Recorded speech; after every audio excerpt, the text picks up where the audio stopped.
Buenas tardes, mi nombre es Francisco Antonio Soto Ramírez y les voy a hablar sobre las inervaciones autónomas importantes. Pues empezando por el ojo, tenemos el párpado superior. El párpado superior se eleva por la acción del músculo del elevador del párpado superior. Está inervado por el nervio oculomotor. Vamos a ver la imagen que empieza del ganglio simpático cervical superior y llega hasta el músculo elevador del párpado superior. Luego está la iris, que la iris está compuesta por dos tipos de músculo que son lisos, serían las fibras circulares y las radiales. Las circulares forman el esfínter pupilar y las radiales forman el dilatador de la pupila. Cuando la luz es muy intensa, se contrae la iris por los músculos ciliares. Este es parasimpático, y cuando hay muy poca luz o es muy tenue, se dilata por los músculos radiales del iris. Este es simpático. Entonces el esfínter pupilar, que está inervado por fibras parasimpáticas del nervio oculomotor, haciendo sinapsis en el ganglio ciliar y llegan al globo ocular como nervios ciliares cortos. Aquí empieza en el mesencéfalo y vemos el núcleo parasimpático del nervio oculomotor, que llega hasta el ganglio ciliar, y la posganglionar llega hasta la iris, a los músculos lisos correspondientes. Después tenemos el dilatador de la pupila, que está inervado por fibras postganglionares del ganglio simpático cervical superior, pasan por el ganglio ciliar e inervan a través de los nervios ciliares cortos y los nervios ciliares largos. También podemos ver el ganglio simpático cervical superior y llega hasta la iris, que serán los que dilatarán la pupila. La glándula lagrimal,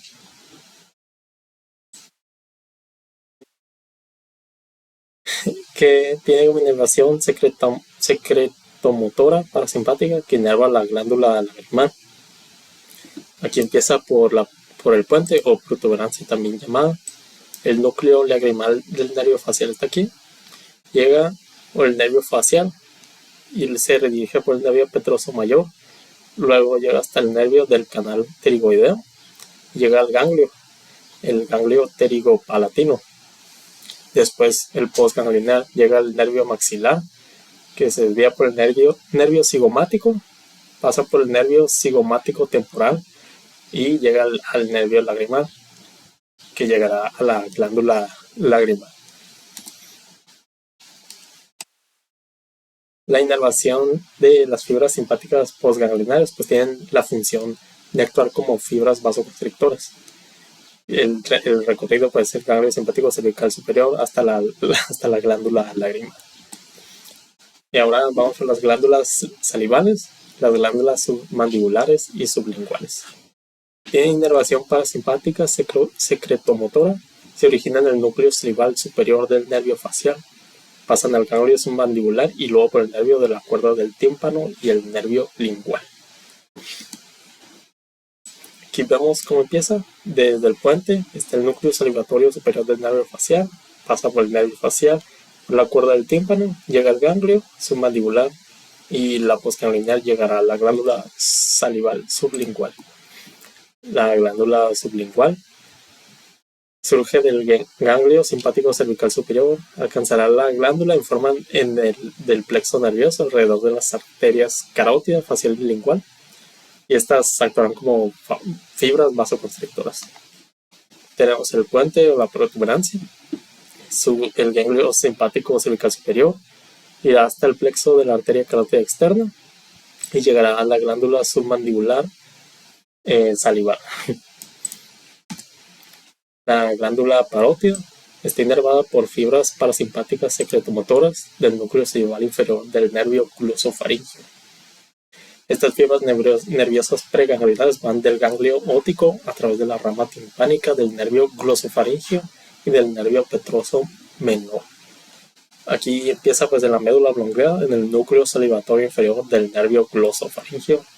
Irá hasta el nervio glosofaringio, se desviará por la rama timpánica y llegará al plexo timpánico, donde saldrá el nervio petroso menor y llegará al ganglio óptico.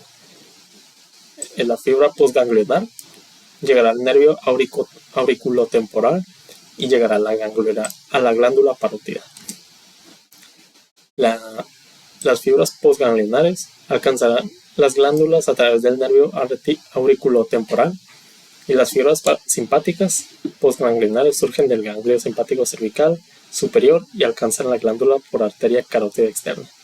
Estas actúan como vasoconstrictores. Aquí vemos del ganglio simpático cervical superior, irá hasta el plexo de la arteria carótida externa y después a la glándula parótida. Y pues aquí está el corazón, que las fibras simpáticas postganglionares surgen de los troncos simpáticos, son el superior, medio y superior, y ramas cardíacas del tronco simpático. Aquí debería ser inferior. Pues podemos ver que está el ganglio simpático cervical superior, el medio y el inferior, y todas estas irán a lo que sería el plexo aórtico. Las fibras pasan a través de los plexos cardíacos y finalizan en los nodos sinoauriculares y auriculoventricular. Da lugar a la aceleración cardíaca, dilatación de las arterias coronarias, etc. Aquí está el plexo cardíaco, a donde llegan todas. Las fibras preganglionares parasimpáticas se originan en el núcleo dorsal del nervio vago, que pasa por el tórax hasta el plexo cardíaco.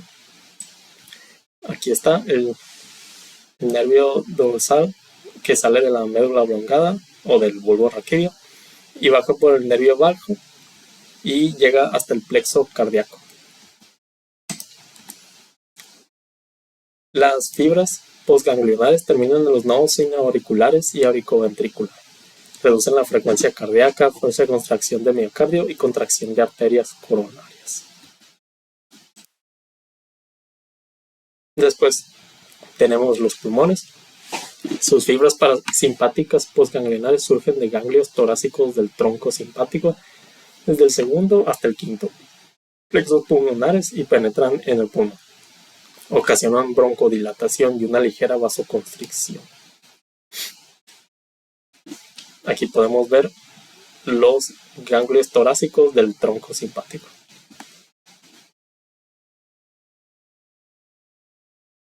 Las fibras preganglionares parasimpáticas surgen del núcleo dorsal del vago y descienden hasta los plexos pulmonares. Y estos ocasionan broncoconstricción y una ligera vasodilatación e incrementan la secreción glandular. Está la médula oblongada, donde se encuentra el núcleo dorsal del vago, baja por el nervio vago y llega hasta el plexo pulmonar.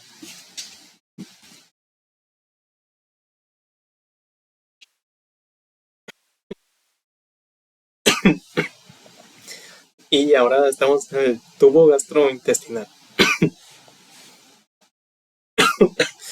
que es el estómago e intestino hasta el ángulo esplénico. Las fibras parasimpáticas preganglionares del abdomen en los troncos vagales arterios izquierdo y posterior derecho. Las fibras se distribuyen en muchas vísceras abdominales y en el tubo gastrointestinal desde el estómago hasta la flexura esplénica del colon y finalizan en el plexo mienteico o el de Auerbach y el submucoso o el también conocido como Meissnier. Inervan el músculo liso, glándulas, estimulan peristaltismo y relajan los esfínteres. Aquí en esta imagen podemos ver los diferentes plexos. Aquí está este que está como marcado en negro, el plexo de Auerbach, y aquí está otro, el plexo de Meissner, que se encuentran entre las vísceras.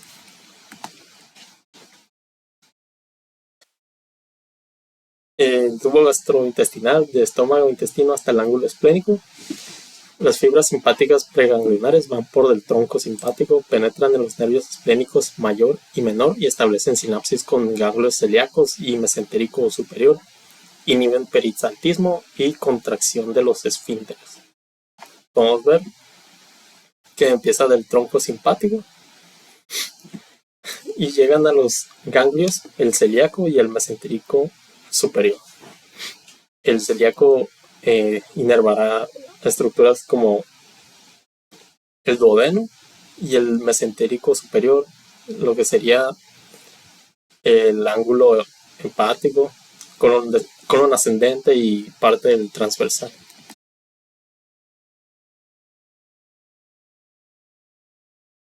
Y ahora el colon descendente.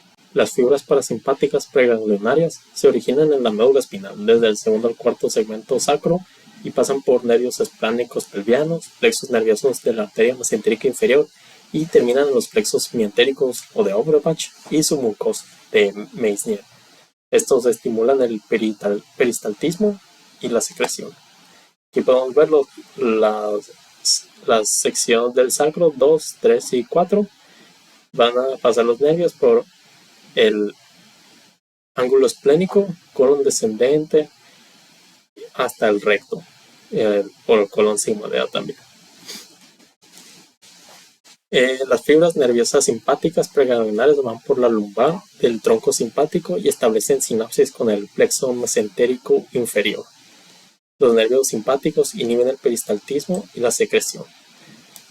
Y podemos ver de lumbar 1 a 2 pasan por el tronco simpático y establecen sinapsis con el plexo mesentérico inferior. Aquí llega el ganglio mesentérico inferior y la postganglionar llegará a todos estos lugares, el ángulo esplénico, el colon descendente, el recto, el colon sigmoideo.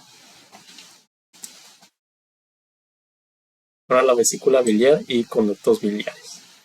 Reciben fibras parasimpáticas y simpáticas a partir de plexos hepáticos, y las fibras parasimpáticas que derivan del vago son fibras motoras para la vesícula, conductos biliares e inhiben el esfínter de Oddi. Aquí podemos ver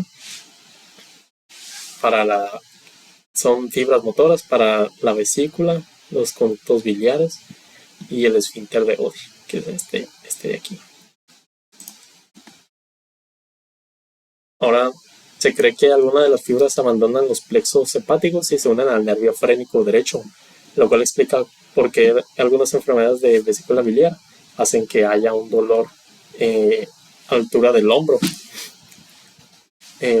Aquí podemos ver una región donde se considera que es dolor de la vesícula biliar, y como también esto también se ve reflejado en el hombro, ¿no? Por esa conexión al nervio frénico derecho. El riñón. Las fibras parasimpáticas preganglionares pasan parte torácica del tronco simpático, después por el nervio esplénico mayor y se unen al plexo renal. Tienen efectos vasoconstrictores dentro del riñón. Aquí podemos ver que los segmentos torácicos de la médula espinal pasan por el tronco torácico, y luego el nervio esplénico torácico inferior llega al ganglio renal, que se ubica en el plexo renal. La fibra postganglionar llegará hasta el plexo renal en los riñones. Las fibras parasimpáticas preganglionares en el plexo renal proceden del vago. Se distribuyen a lo largo de las ramas de la arteria renal y ejercen una acción vasodilatadora. Aquí tenemos la médula oblongada, que tiene el núcleo motor dorsal del nervio vago, baja por el nervio vago hasta los riñones y llegan al plexo renal. Y ahora está la médula glándula suprarrenal. Las fibras simpáticas preganglionares descienden por el nervio explánico mayor y finalizan en las células secretoras de la médula. El neurotransmisor acetilcolina estimula las células secretoras de la médula para incrementar la producción de adrenalina y noradrenalina. Aquí vemos el recorrido que empieza por los segmentos torácicos de la médula espinal, pasa por el tronco simpático, el nervio esplánico mayor llega por el ganglio celíaco y la fibra postganglionar llegará a la médula de la glándula suprarrenal. Y aquí cabe que aclarar que la glándula suprarrenal, al menos la médula, no tiene una inervación parasimpática.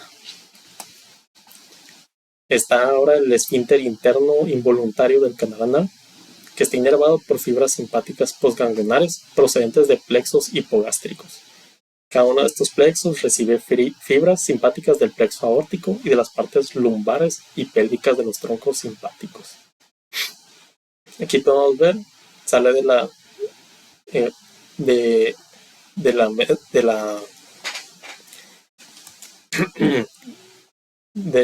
médula, pasa al tronco simpático y a través de los plexos hipogástricos llega hasta el esfínter interno involuntario del canal anal. La vejiga urinaria. Sus fibras postganglionares simpáticas se originan en el primer y segundo ganglio lumbar del tronco simpático. Van a los plexos hipogástricos y desempeñan un papel mínimo en la contracción del esfínter. Pues aquí, del primer al segundo lumbar, pasa por el tronco simpático y llega a través de los plexos hipogástricos a la vejiga y a la vejiga urinaria y el esfínter vesical. Las fibras preganglionares parasimpáticas surgen del segundo, tercero y cuarto nervio sacro. Pasan por plexos hipogástricos hasta la pared vesical. Estimulan la contracción de la pared vesical e inhiben la contracción del esfínter vesical. Pues por del sacro, del segundo, tercer y cuarto nervio sacro, llegan hasta allá por el nervio esplánico pelviano y llegan a la vejiga urinaria mediante los plexos hipogástricos. Y el tejido eréctil.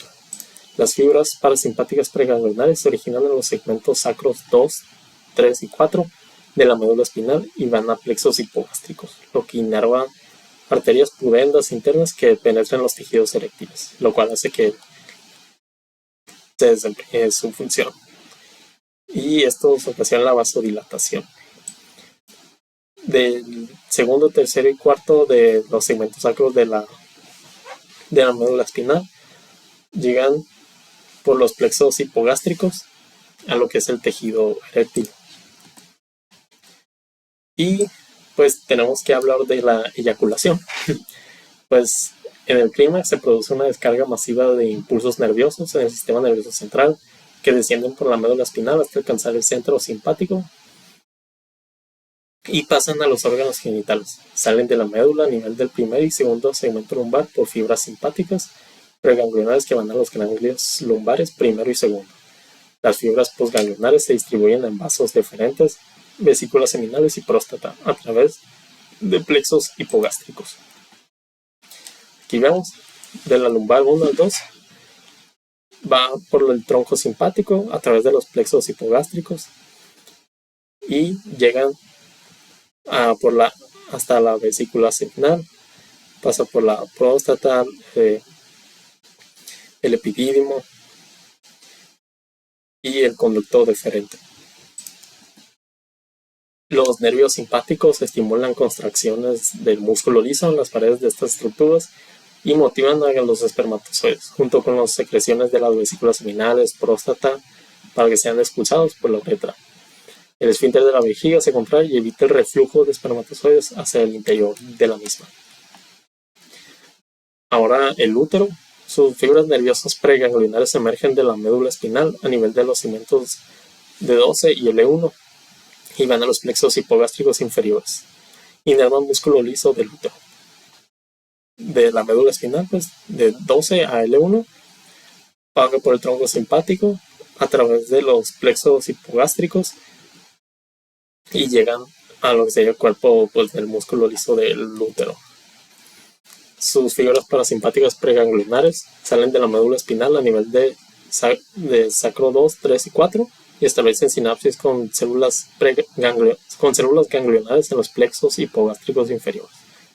Ocasionan contracciones uterinas y vasoconstricción, que están en la imagen de la médula espinal del sacro 2, 3 y 4. Pasan a través de los plexos hipogástricos hasta el útero, lo cual ocasionará contracciones.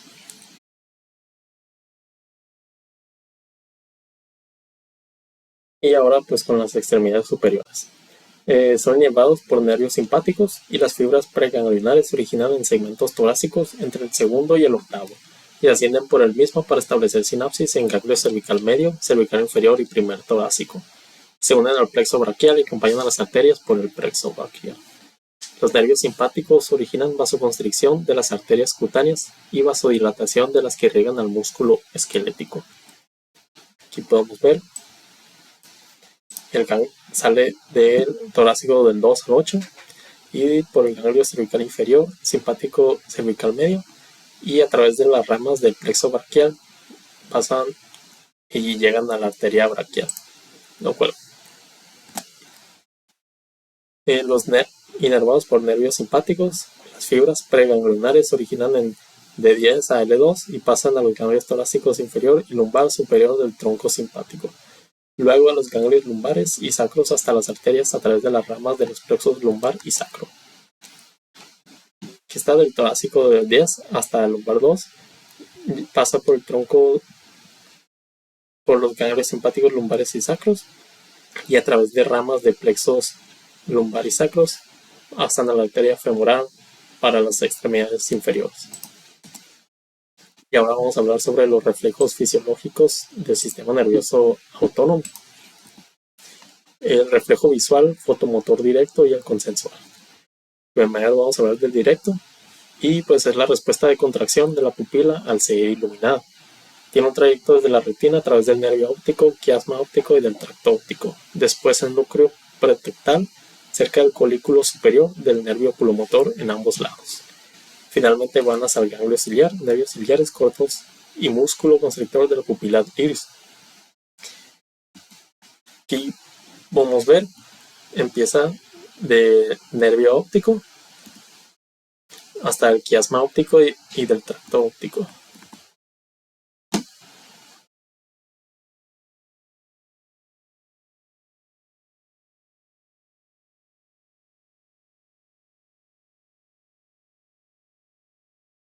Luego tenemos el reflejo de acomodación, que es la respuesta visual para enfocar objetos cercanos o lejanos a través del nervio óptico, quiasma óptico, tracto óptico, luego al cuerpo geniculado lateral y de radiaciones ópticas hacia la corteza visual. Las fibras corticales, núcleo oculomotor, en el mesencéfalo, nervio oculomotor, rectos mediales. Establecen sinapsis con el núcleo parasimpático del nervio oculomotor en ambos lados. Las fibras parasimpáticas preganglionares, luego el nervio oculomotor, después el ganglio ciliar, siguen los postganglionares, que son los nervios ciliares cortos y el músculo ciliar, y por último el músculo constrictor de la pupila del iris. Ahora están los reflejos cardiovasculares con el seno carotidio. El seno carotidio está bajo el control del sistema nervioso autónomo y consta de varios receptores nerviosos para la vasoregulación, que es la regulación de la presión del cuerpo. Una alteración del funcionamiento normal del corazón o una bradicardia disminuye el flujo sanguíneo al cerebro, hipoxia, y que es la disminución del oxígeno al cerebro.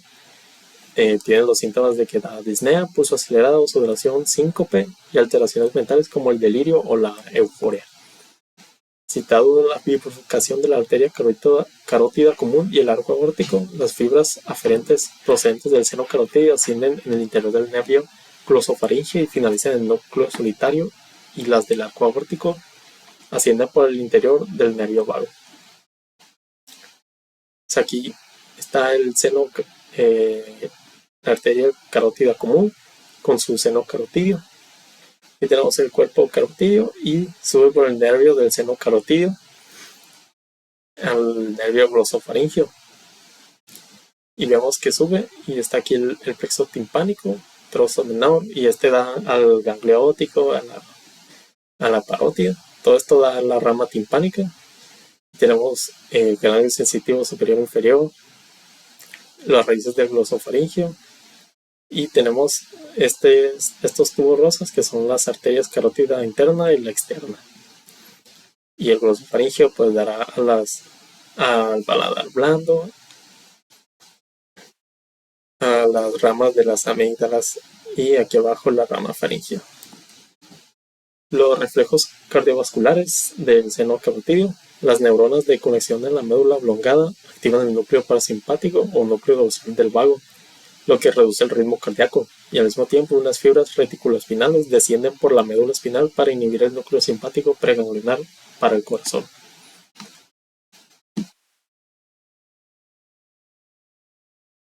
Y bueno, aquí está la médula oblongada. Y aquí está el núcleo motor principal del nervio glosofaringeo, lo cual da nerviación al nervio glosofaringeo. Aquí están los núcleos del tálamo y el hipotálamo que llegan a la corteza cerebral. Y aquí llega el núcleo motor dorsal parasimpático del nervio vago, el tracto solitario, el salivatorio inferior y el núcleo espinal nervio trigémino. Y pues reduce la frecuencia y la fuerza de la contracción del corazón, así como resistencia periférica en los vasos, ¿no? Y otro reflejo pues es el de Brain Bridge de aurícula derecha. Este reflejo se inicia cuando la pared de la aurícula derecha y de las paredes de la vena cava son estimuladas por el incremento de la presión venosa y las fibras aferentes ascienden por el vago o la médula oblongada y terminan en el núcleo del tracto solitario. Inhiben el núcleo parasimpático, o sea, el dorsal del vago, y estimulan el flujo nervioso simpático torácico del corazón. Vemos que ascienden por el nervio vago y llegan al núcleo del tracto solitario. Aquí está. Lo cual vimos que pues es el núcleo parasimpático y estimula el flujo nervioso simpático. Y pues eso sería todo. Muchas gracias.